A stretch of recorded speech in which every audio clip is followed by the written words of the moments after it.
오늘 주신 말씀은 사사기 28장 27절로 31절 말씀입니다. 사사기 18장 27절로 31절 말씀 받들어 읽겠습니다. 단 자손이 미가가 만든 것과 그 제사장을 취하여 라이스에 이르러 한가하고 걱정이 없이 사는 백성을 만나 칼날로 그들을 치며 그 성읍을 불사르되 그들을 구원할 자가 없었으니 그 성읍이 베드르홉에 가까운 골짜기에 있어서 시돈과 거리가 멀고 상종하는 사람도 없음이었더라. 단 자손이 성읍을 세우고 거기 거주하면서 이스라엘에게서 태어난 그들의 조상 단의 이름을 따라 그 성읍을 단이라 하니라. 그 성읍의 본 이름은 라이스였더라. 단 자손이 자기들을 위하여 그 새긴 신상을 세웠고 모세의 손자여 게르솜의 아들인 요나단과 그의 자손은 단지파의 제사장이 되어 그 땅 백성이 사로잡히는 날까지 이르렀더라. 하나님의 집이 실로에 있을 동안에 미가가 만든 바 새긴 신상이 단 자손에게 있었더라. 아멘. 단지파가 미가 집에 있던 신상을 탈취했어요. 뺏었지요. 그리고 미가 집에 있던 레위인 제사장을 데리고 가서 자신들의 제사장으로 삼지요. 이제 그 빼앗은 신상과 제사장을 데리고 라이스로 갑니다. 라이스는 이스라엘이 땅을 분배받은 모든 지경보다 더 북쪽이에요. 원래 분배된 땅이 아니에요. 가나안 지경을 벗어나 있는 곳이에요.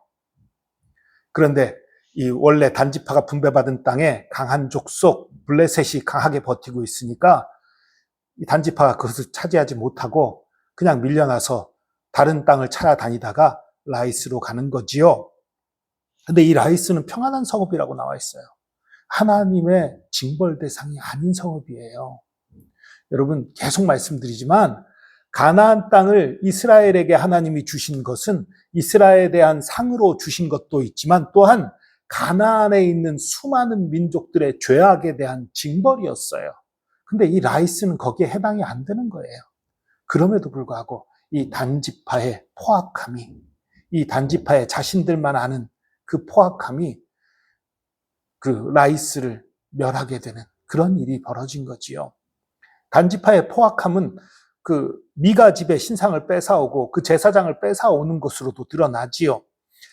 그런데 이제 라이스를 차지하고 그곳에서 그 신상을 가져다 놓고 그 제사장을 세워서 거기서 우상 숭배를 하는, 우상 숭배의 중심지가 단이 돼버리는 그런 일이 벌어지지요. 그런데 여러분, 이 제사장, 레위 소년으로서 제사장이 된 이 사람의 이름이 뭐라고요? 이름이 아니라 족보가 어떻게 된다고요? 모세의 손자요, 게르솜의 아들인 요나단. 근데 모세의 손자는 아닐 수도 있어요. 성경이 틀렸다고요? 틀린 게 아니고요. 여러분, 이스라엘에서는요, 손자도 그 손자하고 아들하고 또 후손들하고 다 표현이 같아요. 우리나라처럼 손자, 아들, 증손자 이런 구별이 사실상 없어요. 그러니까 이거 원문으로는요, 우리나라 말로 썼다면 이렇게 돼 있는 거예요. 모세의 아들이요, 게르솜의 아들인 요나단 이렇게 써 있는 거예요. 그러니까 이 모세의 후손인 거 확실하고 모세의 아들이었던 게르솜의 후손인 거 확실하지만 손자가 아니라 그보다 조금 더 아랫대일 수도 있는 거예요. 어쨌든 혈통이 모세의 혈통이에요. 모세의 장남 게르솜의 혈통이에요. 그런데 모세의 혈통을 가진 그런 사람이 우상 숭배의 우두머리가 돼버린 거예요. 이게 얼마나 안타까운 일인지 몰라요. 어쩌면 베들레헴에서도 이 요나단이 자신이 있을 자리를 찾지 못한 이유가 크게 두 가지로 생각해 볼 수 있을 것 같아요. 하나는요, 이 요나단이 모세의 후손이기 때문에 요나단의 영향력이 커지는 것을 경계한 사람들, 베들레헴 사람들이 그걸 경계해서 요나단을 선대하지 않았기 때문에 그래서 요나단이 베들레헴을 떠났을 수도 있어요. 반대로 베들레헴 사람들은 요나단을 선대했어요. 그러나 요나단이 내 할아버지가 혹은 내 증조 할아버지가 모세인데 하는 자만하는 마음. 나는 더 대우받아야 되는데 이런 욕심 때문에 떠났을 수도 있어요. 어떤 게 이유인지 몰라요. 아니, 어쩌면 이 두 가지가 동시에 벌어진 이유일지도 모르지요. 그렇게 떠돌다 미가의 집에 갔을 때에 미가가 이 요나단을 제사장으로 삼은 것은 단순히 레위 지파 사람인 것을 넘어서 모세의 후손이기 때문인 거예요. 아니, 모세의 후손, 레위 지파인데 모세의 후손이야? 야, 그럼 너 제사장이야. 모세의 후손보다 더 제사장에 적합한 사람이 어디 있어? 이렇게 생각한 거지요. 그런데 사실 성경은 그렇게 얘기하지 않거든요. 모세를 통해서 주어진 율법은 오직 아론의 후손만 제사장이 될 수 있다고 되어 있지요. 모세의 후손도 제사장이 될 수 없는 거예요. 그러니까 요나단은 제사장이 돼서는 안 되는데 모세의 후광으로 제사장이 된 거예요. 그런데 모세의 후광으로 제사장이 돼서 그릇된 길로 돼서 오히려 우상 숭배의 우두머리가 돼서 혼자 끝낸 것도 아니고 자손 대대로 우상 숭배의 우두머리 제사장이 돼버린 거예요. 30절 보세요. 그의 자손은 단지파의 제사장이 되어 그 땅 백성이 사로잡히는 날까지 이르렀더라. 그 땅 백성이 사로잡히는 날 하면 그러면 이스라엘이 북이스라엘이 아수르에 의해 망할 때를 얘기하는 건가? 혹은 남유다까지 바벨론에 의해 망한 그 시기를 얘기하는 건가? 이렇게 생각할 수 있지만 사사기는 그렇게 늦게 쓰여진 책이 아닙니다. 아마도 사무엘 시대 혹은 다윗 시대 그때에 쓰여졌을 것으로 여겨져요. 아마도 사무엘 시대라고 여겨져요. 그 시대에 사로잡혔다라는 표현을 쓰려면 아수르에 의해 멸망하거나 바벨론에 의해 멸망한 것과는 관계가 없는 거지요. 이거는 뭐냐면요. 블레셋에 의해 그 실로에 있던 성막이 파괴되고 언약궤를 뺏겼던 사건, 그걸 가리키는 거예요. 블레셋에 의해서 이스라엘이 크게 패하고 실로에 있던 성막도 파괴되고 언약궤도 뺏기는 그 일이 있기 전까지는 이 요나단의 후손들이 제사장을 했다는 거예요. 그때 아마 이 이스라엘 전체가 블레셋에 의해서 큰 고초를 당했던 모양이에요. 그러면서 이 요나단도 그 요나단의 후손도 제사장 지위를 잃게 된 거겠지요. 그리고 더 나아가서 그 실로에 있던 그 성막이 망가지고 블레셋에 의해서 피해본 그 사건 이후로 제사장이 되고 이스라엘의 지도자가 됐던 게 누굽니까? 사무엘이었죠. 사무엘이 그대로 놔두지 않았었을 거예요. 아마 그래서 그때 이 요나단의 후손이 제사장의 지위를 잃어버렸었을 겁니다. 어찌됐든 간에 여러분, 여기서 우리 뭘 알 수 있습니까? 요한복음 1장 12절 13절의 말씀을 우리가 이 본문 말씀을 통해서 더 확실하게 깨달아야 하는 것입니다. 요한복음 1장 12절 13절 말씀 읽겠습니다. 영접하는 자, 곧 그 이름을 믿는 자들에게는 하나님의 자녀가 되는 권세를 주셨으니 이는 혈통으로나 육정으로나 사람의 뜻으로 나지 아니하고 오직 하나님께로부터 난 자들이니라. 아멘.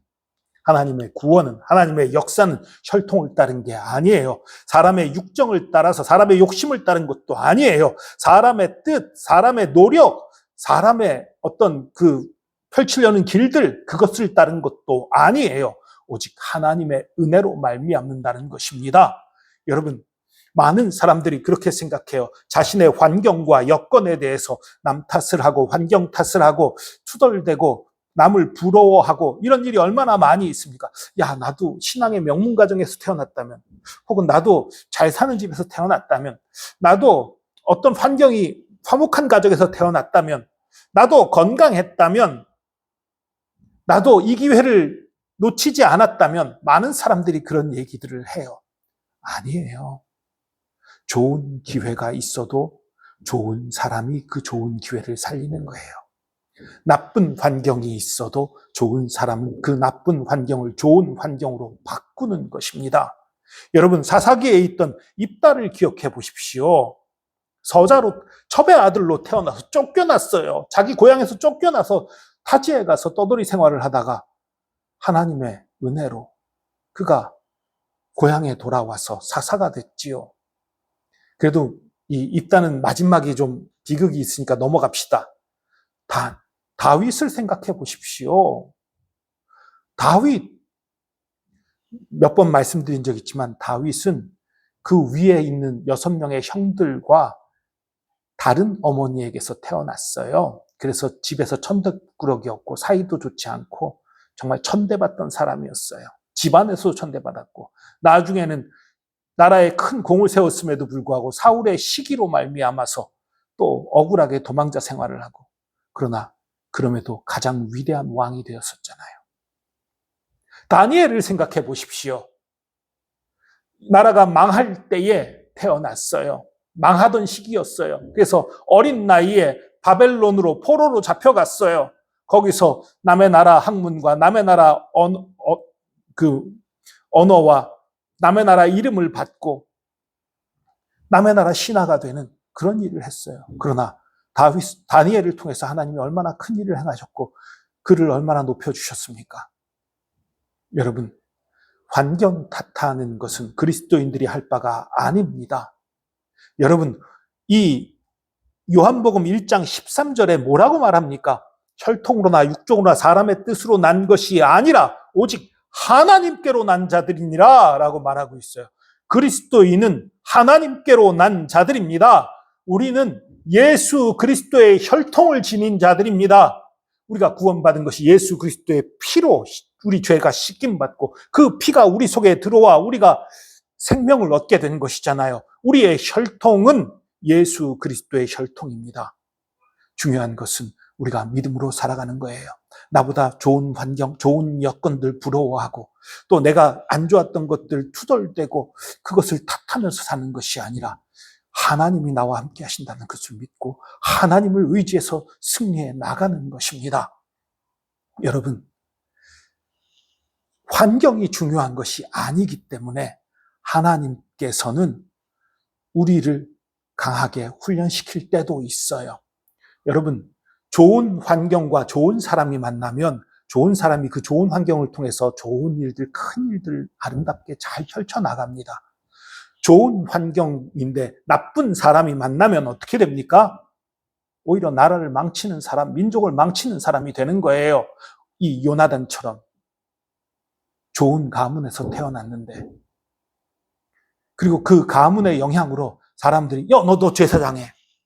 그것을 그냥 받아서 우상 숭배를 단지파의 몰락을 가져오는 사람이 되어버렸어요. 이스라엘 여러 지파 중에 가장 빨리 망한 지파 중에 하나가 단지파예요.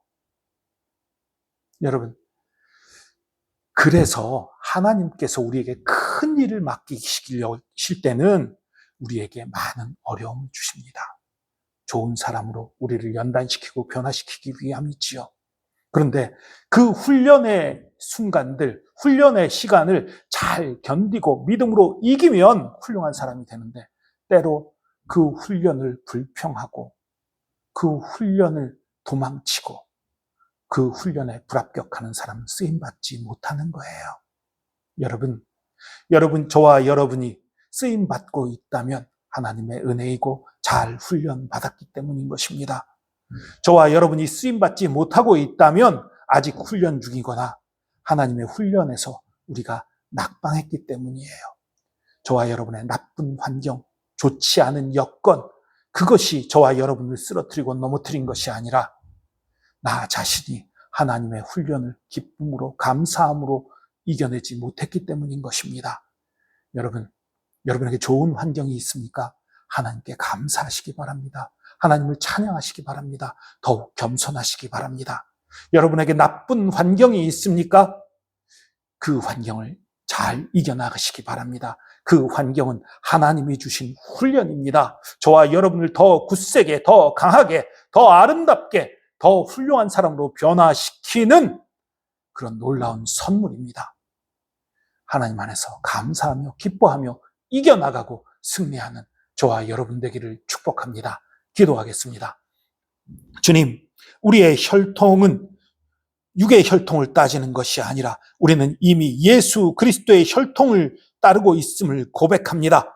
우리의 환경이 어찌하든지 우리의 지혜와 우리의 자라왔던 여건들, 지금 상황이 어떠하든지 간에 우리 모두가 예수 그리스도의 자녀인 것을 믿고 감사합니다.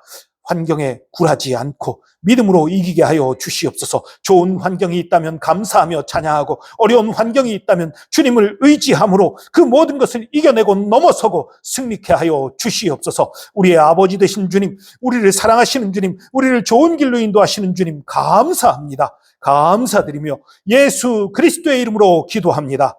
아멘.